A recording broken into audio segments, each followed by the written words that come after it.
поддержали, и это круто, хорошо, потому что две хорошие семьи, хорошее воспитание. С обеих сторон. Да, то есть как бы это логично. Но это не потому, что она была дочь президента. Нет. Это именно было потому, что я ее полюбил искренне. Но я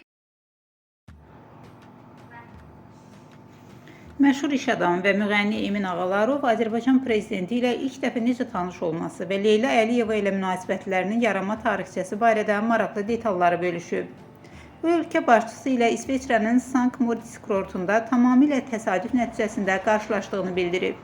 Ağalarovun sözlərinə görə o dostları ilə birlikdə xizək sürərkən gözlənilmədən Azərbaycan prezidenti ilə rastlaşıb.